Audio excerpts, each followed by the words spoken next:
The Invisible Game. The Parable of Old Solomon. At the edge of town stood the final frame, a pool hall as old as the railroad tracks that had once brought prosperity and now brought only freight and memories. Its windows were perpetually fogged, less from condensation than from decades of stories exhaled into the air by those with nowhere else to go.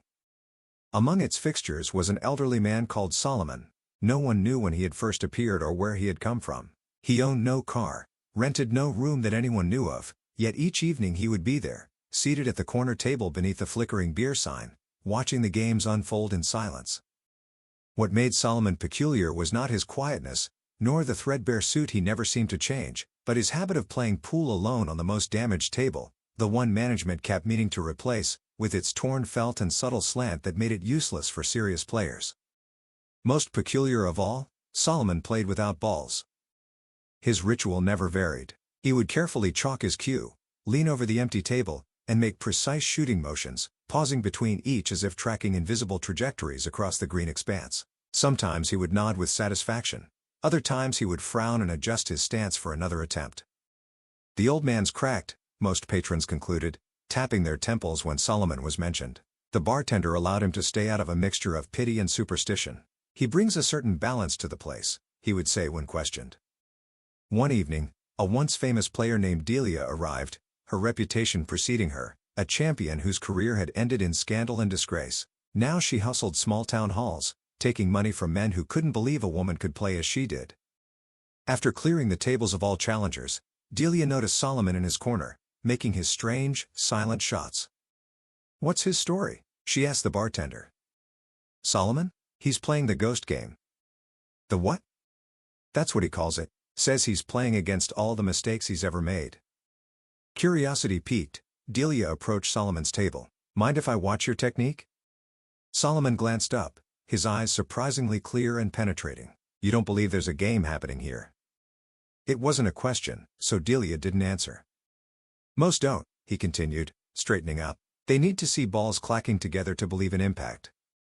"And you don't?" "I've learned that the most important collisions in life are invisible to the eye." He offered her his cue. "Would you like to try?"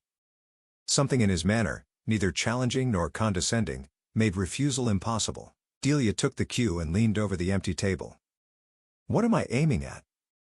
"The regret that keeps you running from city to city. Third diamond from the left."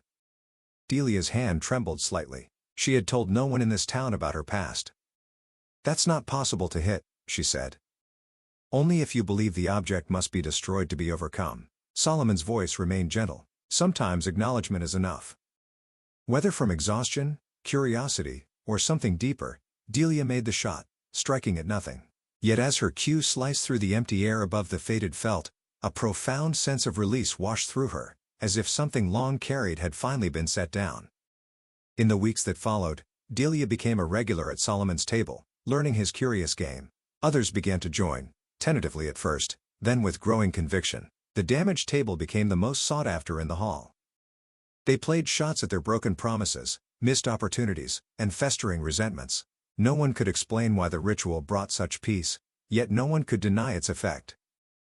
One morning, Solomon was simply gone. The regulars waited, but days passed with no sign of him. Eventually, the bartender placed a small brass plaque on his table that read, "Some see what isn't there, others don't see what is. Wisdom lies in knowing the difference."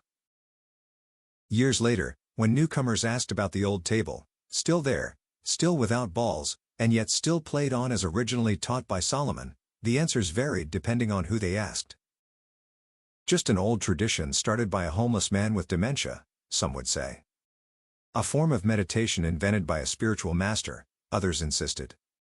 But Delia, who had stayed in town and eventually bought the final frame, would only smile and say, "There are two types of players in this world. Those who need to pocket something to feel accomplished, and those who understand that sometimes the most important game is the one no one else can see you playing."